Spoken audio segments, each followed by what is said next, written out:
sangatlah penting ya untuk menentukan nanti tunas yang tumbuh akan seperti apa. Ini bisa dilihat ya. Setelah dilakukan pemangkasan pembentukan cabang, ini terubusnya itu hampir di setiap ketiak daun terubusnya luar biasa bos. Karena apa? Karena tanaman ini sehat. Nah kemarin kan ada teman-teman yang katanya ikut tutorial saya di video sebelumnya ini, di pemangkasan pembentukan cabang yang sebelumnya, tanamannya itu berujung pada kering, layu, kemudian mengalami kematian. Nah ini mungkin kesalahan dari teman-teman karena tanaman yang dipangkas itu tanaman yang kurang sehat, atau mungkin tanaman yang sedang terinfeksi jamur dan penyakit lainnya. Kemudian pupuk apa yang digunakan sebelum melakukan pemangkasan pembentukan cabang seperti ini? Tentu saja pupuk yang digunakan adalah pupuk yang diformulasikan secara khusus untuk masa vegetatif tanaman. Bisa gunakan NPK 16, 16, 16 atau pupuk yang tinggi nitrogen untuk membantu tanaman itu nanti terubusnya itu akan subur seperti ini bos, banyak tunas yang tumbuh. Kemudian dipupuknya kapan? Tentu saja dipupuknya sebelum melakukan pemangkasan pembentukan cabang. 1 minggu atau 2 minggu sebelum melakukan pembentukan cabang ya bos. Maksudnya sebelum melakukan pemangkasan. 1 atau 2 minggu setelah dipupuk kemudian dilakukan pemangkasan adalah rentang waktu yang minimal. Kalau saya lebih suka lebih dari itu ya, interval waktunya menunggu tanaman itu sudah mulai tumbuh setelah dipupuk, biasanya membutuhkan waktu 1 bulan baru dilakukan pemangkasan. Nanti akan saya contohkan kondisinya seperti apa pohon yang sudah bagus untuk dilakukan pemangkasan. Pupuk yang saya gunakan untuk memupuk pohon ini sebelum dilakukan pemangkasan kemarin, saya menggunakan pupuk kandang yang sudah difermentasi.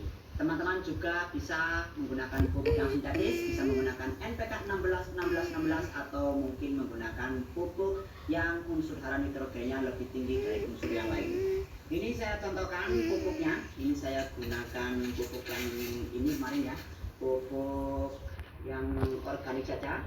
Nah seperti ini adalah pupuk yang saya beli ya, karena saya ini kemarin sudah habis pupuk yang saya fermentasi sendiri. Kondisinya seperti ini. Ini saya pupukkan ke tanaman sebelum dilakukan pemangkasan.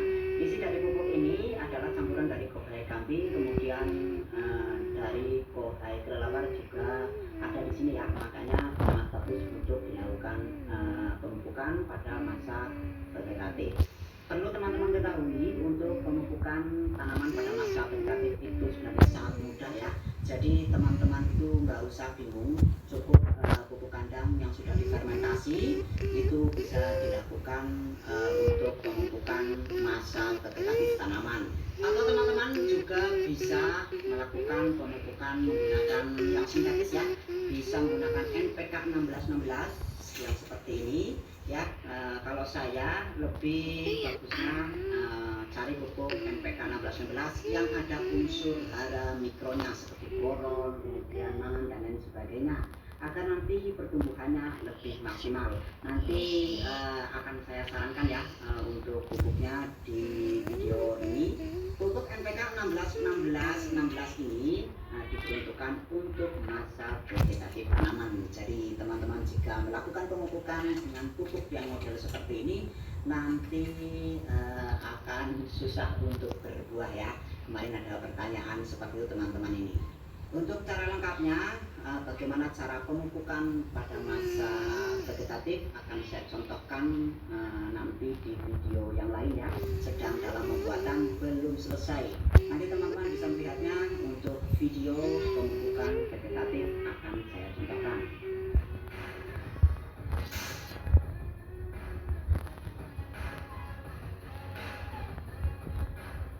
Nah, ini adalah pohon yang sudah saya pupuk 1 bulan sebelumnya ya.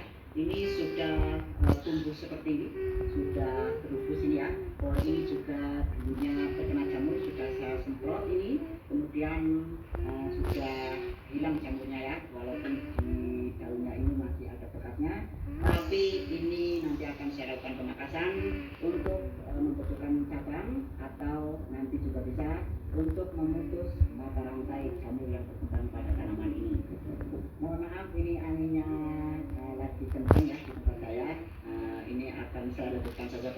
Intinya seperti ini, jika nanti sudah terubus ya, sudah dipupuk menggunakan pupuk yang vegetatif, kemudian sudah terubus seperti ini, inilah waktu yang tepat untuk melakukan pemangkasan pohon. Untuk pemangkasannya bisa disisakan daun, atau kalau mau dipangkas secara total bisa tidak disisakan daun. Yang penting pohon dalam kondisi sehat ya. Jadi sudah dipupuk terlebih dahulu. Nah, ini akan saya lakukan pemangkasan. Untuk pemangkasannya itu usahakan sejajar, tidak ada cabang yang mendominasi. Maksudnya tingginya diusahakan itu sejajar ya. Seperti ini ya, misalkan akan saya potong di bagian sini.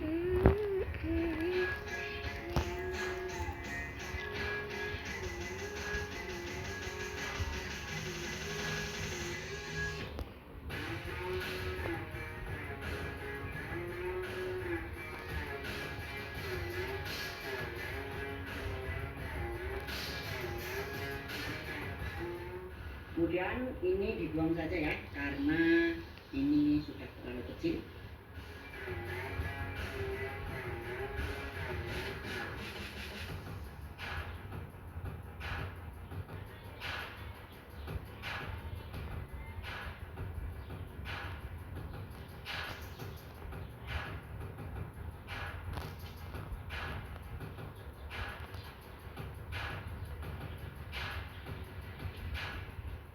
Kalau sudah seperti ini, jika tanaman teman-teman ini terindikasi ada jamurnya, bisa dilakukan penyemprotan atau dibersihkan ya batangnya.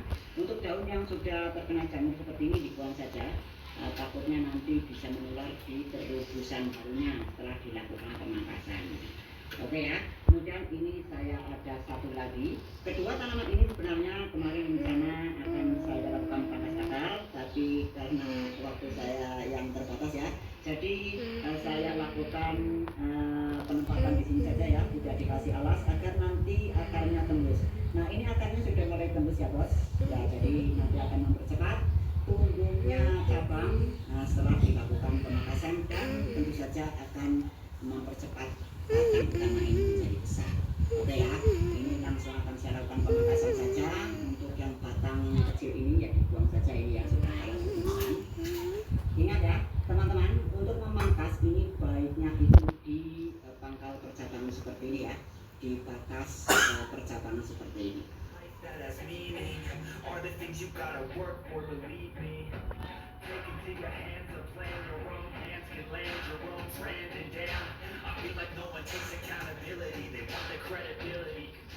Jangan lupa teman-teman nanti menggunakan gunting yang bagus ya, yang seperti ini.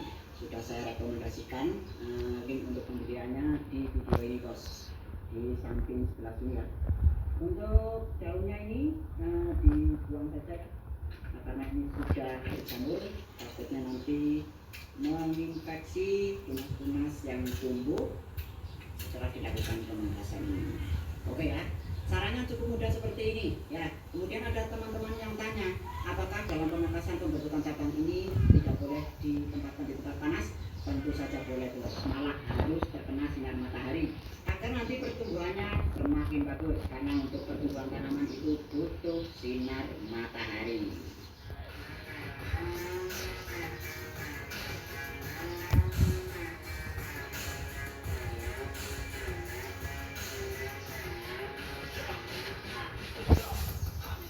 Untuk pemangkasan pembentukan cabang dilakukan boleh seperti ini ya, total tanpa daun.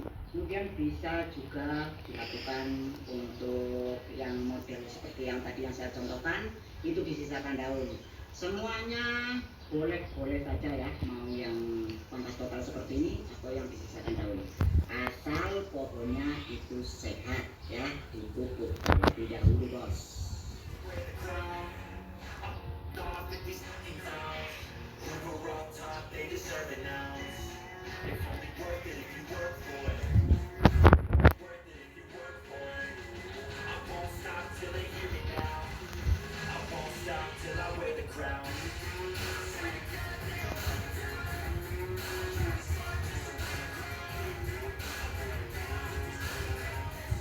Setelah seperti ini, nanti percabangannya itu diseleksi lagi agar nanti bisa diatur ya percabangannya. Kalau masalah pengaturan cabang seperti ini nanti itu menurut selera teman-teman saja. Bisa nanti ditetapkan 3 atau mungkin 2 saja tergantung selera teman-teman. Kemudian setelah itu nanti batang dua baru akan saya pindahkan ke dalam pot yang lebih besar. Kalau pot yang saya gunakan ini adalah diameter 45. Biasanya kalau setelah ini saya pindahkan ke pot ukuran yang lebih besar lagi, diameter 60 biasanya. Kemudian nanti harapannya setelah batang tua kemudian ditanam di dalam pot yang lebih besar, nanti bisa dibuahkan dengan buah melos.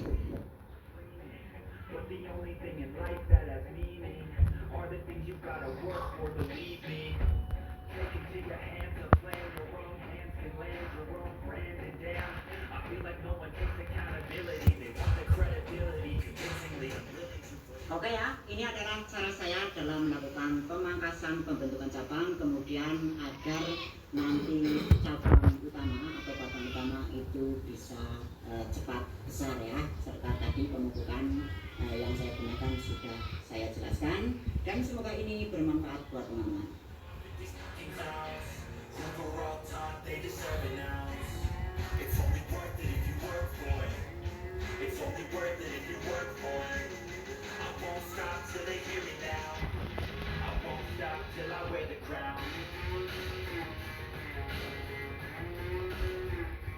Oke ya, itu tadi adalah hal yang perlu diperhatikan sebelum kita melakukan pemangkasan pembentukan cabang, agar nanti setelah kita lakukan pemangkasan pembentukan cabang seperti ini, tunasnya itu banyak yang keluar ya, banyak yang muncul, kemudian nanti tubuhnya juga sehat. Intinya lakukanlah pemupukan terlebih dahulu sebelum melakukan pemangkasan pembentukan cabang. Kemudian untuk pemangkasan bisa full seperti ini ya, pemangkasan secara total, So good. seperti yang pohon yang di sebelah sana yang sudah saya contohkan di awal. Mudah-mudahan ini bermanfaat. Mohon maaf jika banyak kesalahan dalam menjelaskan dan mempraktekkan. Video saya akhiri jam berkreasi. Wassalamualaikum warahmatullahi wabarakatuh.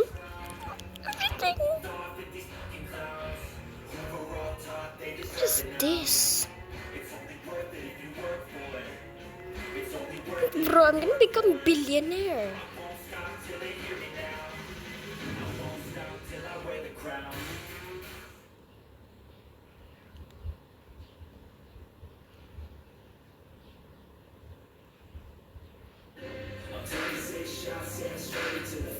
That's too much, bro. Crazily too much. Melon macam infinite glitch gila.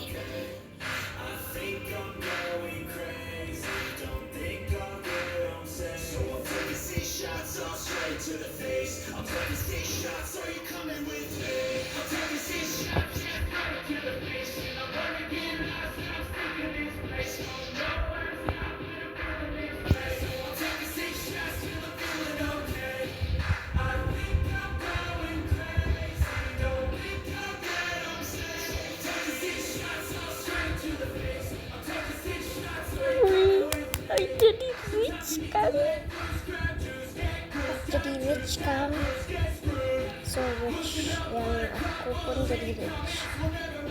Yes or no? Assalamualaikum warahmatullahi wabarakatuh. Selamat datang kembali di Atta Kebaran Channel. Pada kesempatan kali ini saya akan memberikan tips pada teman-teman bagaimana caranya memilih entries yang benar untuk grafting, baik sambung pucuk atau mungkin sambung sisip. Dalam grafting, pemilihan entries yang sehat kemudian tidak terkena penyakit itu adalah hal yang wajib dilakukan agar dalam melakukan grafting baik sambung pucuk atau mungkin sambung sisip memiliki tingkat keberhasilan yang sangat tinggi atau kecepatan dalam keberhasilan yang sangat tinggi.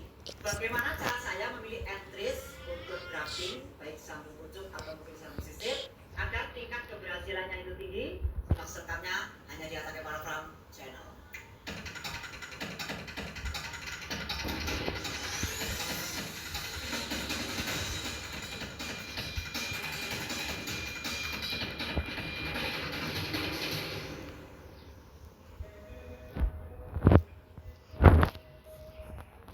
Nah, cuy.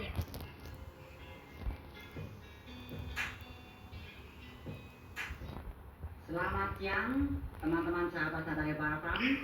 Mungkin teman-teman masih ingat ya, ini adalah hasil grafting selama saya membuat channel YouTube sekitar 4 atau 5 bulan terakhir ini guys. Ini adalah hasilnya. Kemarin ini video yang pertama, kemudian ini sambung susu alpukat, kemudian ada sambung ini alpukat, kemudian di sini ada sambung pucuk mangga kaki ganda. Wah, ini hasilnya guys, masih saya simpan karena saya sudah berkomitmen ya sama teman-teman. Nanti saat bagian ini akan saya berikan sama teman-teman. Sekarang percayakan sama saya dulu, biar saya rawat, kemudian saya bentuk agar bagus jika nanti ditanam bisa oke guys. Bro, here, I got it, bro. Untuk video kali ini saya tidak akan membahas It's my terlalu favorite jauh one. karena dalam video ini saya akan membahas bagaimana cara memilih entry yang baik untuk sambung Favorite pucuk atau one. mungkin sambung It's my sisip favorite atau one. mungkin jenis grafting yang lain agar hasilnya maksimal dan tingkat keberhasilannya itu tinggi guys.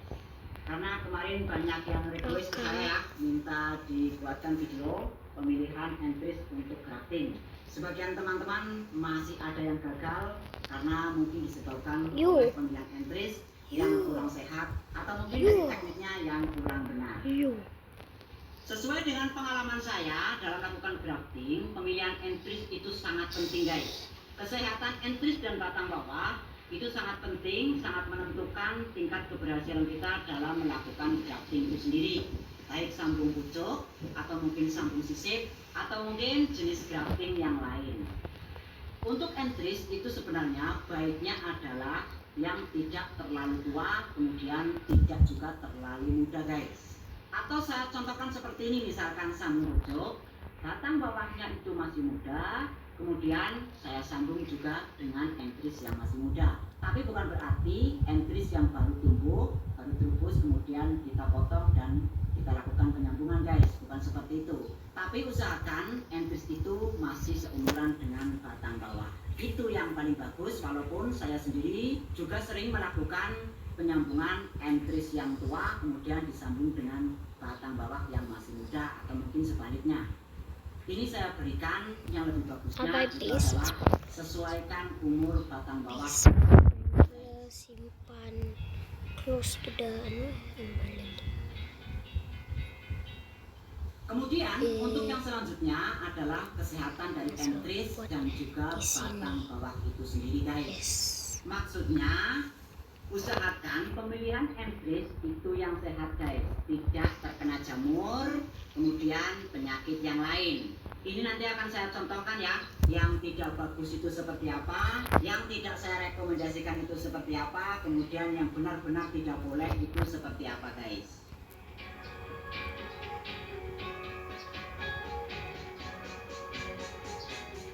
Nah ini saya punya tanaman mangga ya, yang memang minim perawatan apalagi semprot, karena memang saya orangnya itu males untuk semprot-semprot guys, baik fungisida atau mungkin insektisida. Ini saya perlihatkan entries yang berjamur seperti ini ya. Kalau entries yang berjamur seperti ini, nanti entriesnya akan sulit tumbuh guys, karena sudah terinfeksi jamur seperti ini. Ini tidak saya rekomendasikan sebagai entries grafting ya. Ini jamur guys, ini yang kurang saya rekomendasikan, walaupun sebenarnya jamur ini itu tidak terlalu berbahaya. Ini pengaruhnya karena memang kurang sinar guys, jadi banyak jamur seperti ini. Ini termasuk ke dalam golongan jamur di mangga ini ya. Ini yang tidak terlalu berbahaya. Saya juga pernah melakukan entries yang seperti ini, yang berjamur seperti ini, cuma saya bersihkan, kemudian saya lakukan untuk grafting guys. Ini biasanya jamur mangga seperti ini guys, menyerang batang yang masih muda. Nah, tuh bisa dilihat ya. Kemudian akan saya tunjukkan entries yang memang kurang bagus karena terserang hama atau mungkin penyakit guys. Nah ini guys, ini saya ada pohon mangga yang memang kurang perawatan. Ini dia terserang hama ya, hama kutu. Lihat, dia itu mau terubus tapi terhalang jamur dan penyakit lain. Makanya ini juga saya tidak rekomendasikan. Kalau cuma kotor saja sih sebenarnya nggak apa-apa ya. Saya sering menggunakannya untuk grafting ya, sambung pucuk atau mungkin sambung sisik. Tapi kalau sudah seperti ini, ada indikasi jamur, kemudian terserang hama dan lainnya, itu memang tidak boleh guys. Oke ya, kita kembali ke sini ke masalah jamur pada entris mangga. Kalau jamur yang seperti ini masih bisa dilakukan untuk grafting guys. Syaratnya itu harus dibersihkan terlebih dahulu atau mungkin disemprot dengan namun ini saya ada satu batang bawah yang terkena jamur yang berbahaya ya guys, yang saya tidak rekomendasikan untuk dilakukan grafting. Ini karena saya tidak ada entris yang terinfeksi jamur seperti ini, maka ini saya contohkan di batang bawah guys. Kalau nanti teman-teman jumpa dengan entris yang memang terkena jamur yang seperti ini jangan gunakan ya, ini sangat berbahaya guys. Karena apa? Jenis jamur yang hitam seperti ini biasanya sudah masuk ke batang. Makanya untuk entris yang kita gunakan, kalau sudah terinfeksi jamur yang seperti ini tingkat keberhasilannya sangat rendah guys. Karena jamur ini sudah menginfeksi ke dalam batangnya itu sendiri. Ini saya contohkan untuk jamur di pohon mangga ya, seperti ini, hitam warnanya. Dan ini bisa dilihat ya perkembangannya. Tuh, bisa dilihat terlihat juga kurang bagus guys.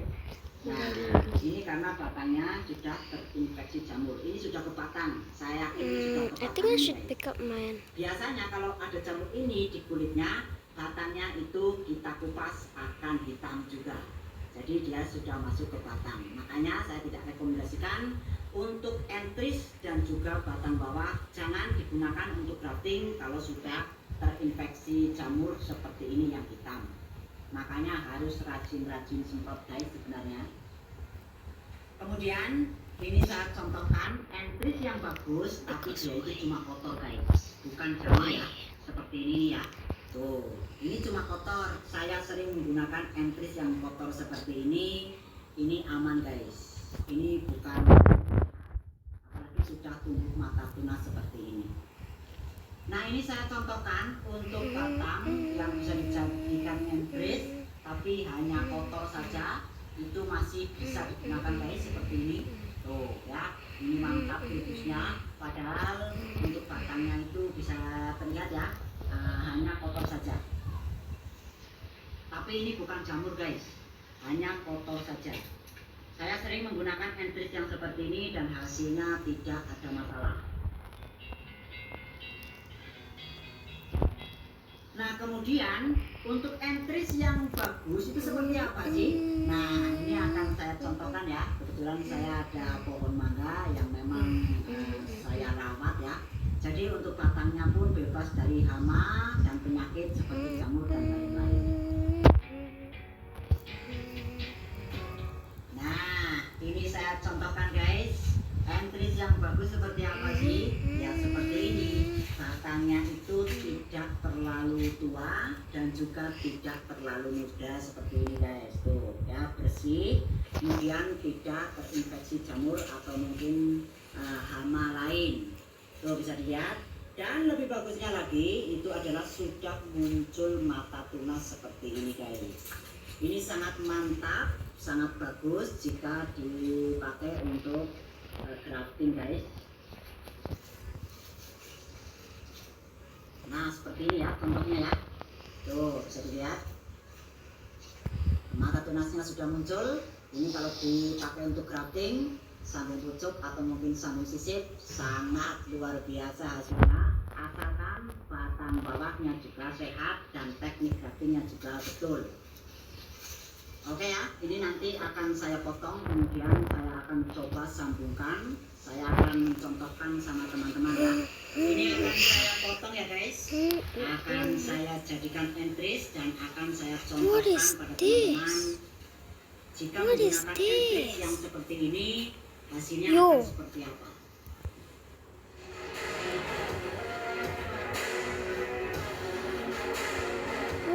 this. Nah, ini This is sudah saya potong ya nice. guys, akan saya bersihkan Oh. terlebih dahulu. Nah, ini sudah saya bersihkan guys, bisa dilihat ya. Entrisnya bagus, sudah muncul mata tunas, kemudian tidak terlalu tua dan tidak terlalu muda. Jadi seperti ini guys, entrisnya yang paling bagus kalau menurut saya. Kemudian carikan juga batang bawah yang masih seumuran. Tuh, batangnya masih seumuran ya. Akan saya sambungkan dulu guys.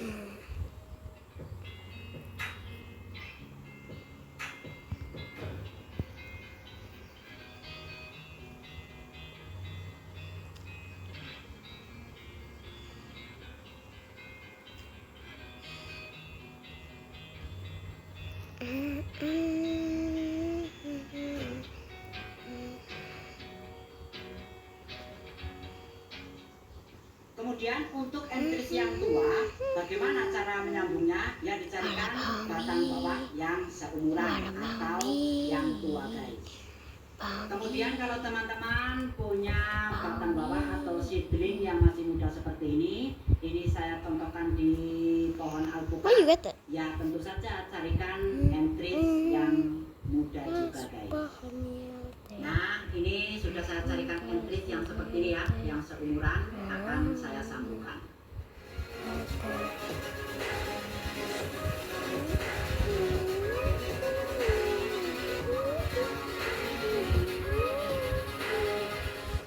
Nah, untuk sambung alpukat ini saya menggunakan sungkup saja guys.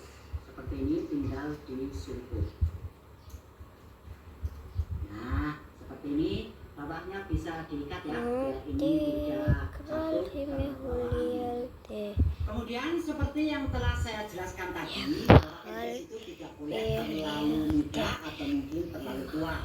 Nah seperti ini ya, ini contoh entris yang terlalu muda guys, masih lentur seperti ini ya. Kalau kita lihat, tuh. Nah ini masih terlalu lentur seperti ini. Ini kurang saya rekomendasikan ya guys, kalau menggunakan entris yang masih muda lentur seperti ini guys. Walaupun ini sudah muncul mata tunas ya, seperti itu bisa dilihat. Tapi biasanya kalau memang dia itu masih terlalu muda, nanti tribusnya tidak akan bagus guys. Untuk tunasnya itu tidak akan bagus. Nah saya akan contohkan seperti ini ya. Nah ini karena kemarin itu tribusnya masih muda, tapi saya pupuk terus dengan pupuk pertumbuhan.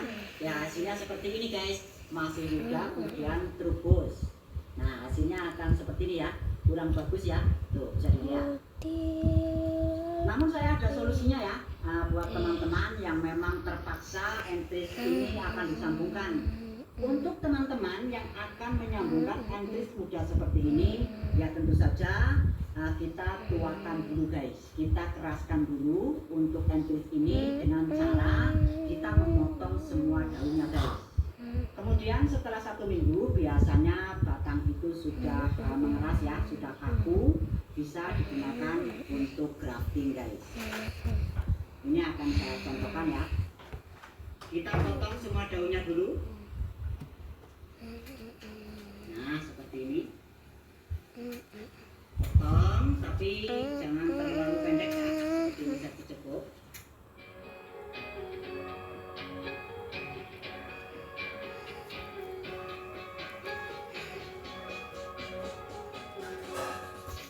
Nah ini sudah saya buang daunnya, kemudian akan saya tunggu beberapa hari atau 1 minggu ke depan guys. Video akan saya lanjutkan di step berikutnya sambil nunggu entris yang muda tadi saya lakukan perempelan daunnya.